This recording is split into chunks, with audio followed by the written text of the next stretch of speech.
sampai semuanya dibatalkan DP 0%. Pemerintah juga menutup rezeki rakyat Indonesia mulai 1 Januari 2025 karena PPN naik menjadi 12%. Dari kemunafikan pemerintah yang bilang ketika kebijakan ini lahir meluncur bahwa kebijakan ini hanya berlaku bagi barang mewah. Hal itu yang kemudian meredamkan emosi rakyat dan kita berulang kali dibohongi, kawan-kawan.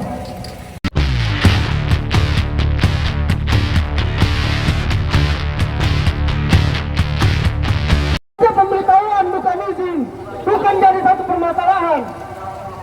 Tidak ada. Kita akan bertahan di sini sampai semuanya dibatalkan DP 0%. Kawan-kawan, kita fokus substansi. Saya lanjutkan. Kebanggaan dengan negara ke atas. Hidup mahasiswa. Hidup mahasiswa. Hidup rakyat Indonesia. Hidup rakyat Indonesia. Hidup perempuan yang melawan. Hidup perempuan yang melawan. Kawan-kawan, hari ini teman-teman lihat di samping kanan sana bahwa jalan menuju istana negara diblokade. Teriakan wuh. Teriakan wuh. Kawan-kawan, selain pemerintah melalui aparatur kepolisian menutup jalan, pemerintah juga menutup rezeki rakyat Indonesia mulai 1 Januari 2025 karena PPN naik menjadi 12%. Hal yang kedua, bahwa hari ini adalah tabungan dari emosional, dari kebohongan pemerintah, dari kezaliman pemerintah, dari kemunafikan pemerintah yang bilang ketika kebijakan ini lahir meluncur bahwa kebijakan ini hanya berlaku bagi barang mewah. Hal itu yang kemudian meredamkan emosi rakyat dan kita berulang kali dibohongi, kawan-kawan. Seluruh harga naik.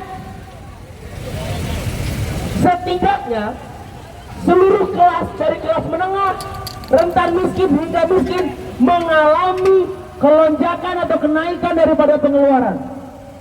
Di saat apa? Di saat lapangan pekerjaan menyusut, semangat kawan-kawan. Di saat program-program pemerintah tidak tepat sasaran, kawan-kawan, sepakat. Apalagi penyebab dari PPN naik ini adalah Presiden Prabowo membuat nomenklatur negara dengan kementerian berpuluh-puluh tanpa memikirkan anggaran yang jelas, dan kita yang disuruh membiayai. Apakah teman-teman sepakat? Kedua, program kerja yang bias, program kerja tidak akurat diluncurkan, dari makan siang gratis yang kerap minggu berubah-ubah mekanisme dan metodenya. Alih-alih mengevaluasi setiap kebijakan dari 2 periode yang lalu, pemerintah gagal merumuskan bagaimana kemudian program kerja beserta kebijakan harus pro terhadap rakyat. Kawan-kawan, kalau masih pegang HP, buka YouTube. Pidato Prabowo Subianto, setiap pidato dia selalu berbilang kesejahteraan rakyat, kemakmuran rakyat, tapi kebijakannya tidak linear pada omongannya. Semangat kawan-kawan. Berulang kali dia menjabarkan arti daripada kesejahteraan rakyat, lagi-lagi dia gagal menerjemahkan kesejahteraan rakyat pada program-program dan kebijakannya. Hari ini adalah awal, hari ini adalah pertama, hari ini adalah pemula daripada kemarahan-kemarahan yang akan kita eskalasikan besok, minggu depan, bulan depan, tahun depan, kawan-kawan. Semangat, kawan-kawan. Daripada itu, jaga semangat kita. Polisi-polisi yang di belakang kalian tidak usah mengajarkan kami tentang undang-undang ketika teman-teman dan bapak-bapak polisi menembaki adik-adik kami di Semarang, adik-adik kami di Padang, yang itu jelas-jelas melanggar undang-undang. Tidak usah ajari kami tentang undang-undang. Tidak usah berbicara bahwa polisi adalah rakyat, tapi ternyata polisi tidak merepresentasikan esensi manusia. Jangan pernah bicara polisi dan rakyat, karena kalian saja gagal mendefinisikan makna dari kepolisian daripada kemanusiaan. Hinalah manusia-manusia yang berseragam mengata-ngatai perempuan, yang menjelek-jelekan harkat dan martabat perempuan dengan menggunakan narasi-narasi sampah. Hina dan kecil lah manusia-manusia itu. Teriakan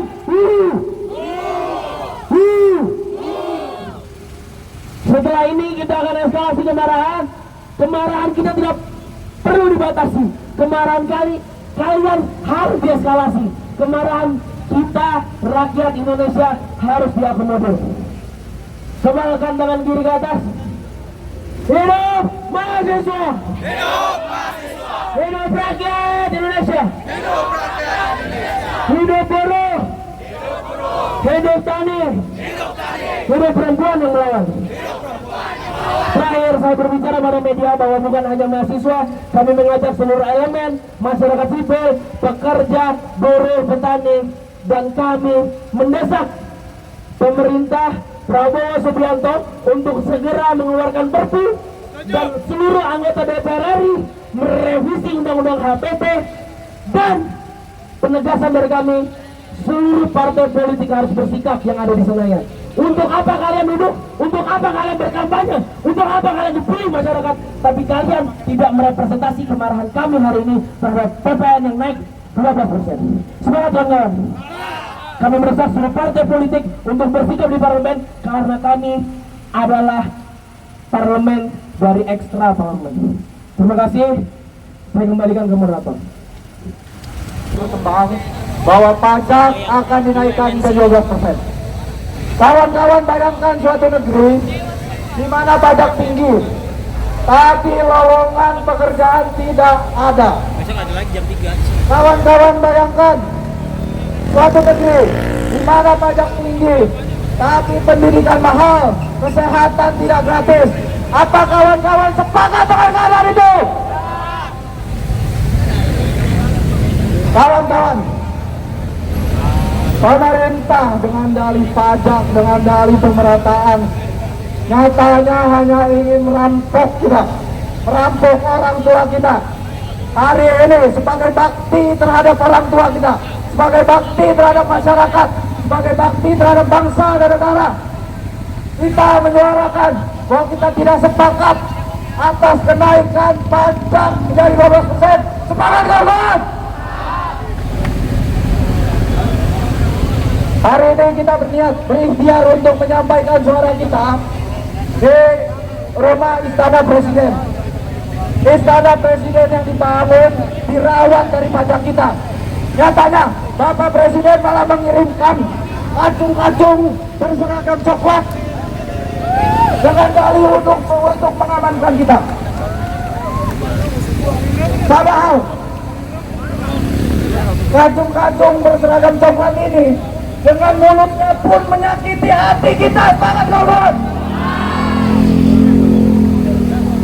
Kacung-kacung berseragam coklat ini dengan enaknya menghina kaum ibu, kaum perempuan dengan bahasa yang keji. Siapa yang marah atas ketidakadilan dan kebodohan di negeri ini? Angkat tangan kiri, kawan-kawan tinggi-tinggi. Hidup mahasiswa! Hidup mahasiswa! Hidup rakyat Indonesia! Hidup rakyat Indonesia! Dan untuk hidup kita dan seluruh perempuan yang berjuang. Hidup perempuan yang melawan!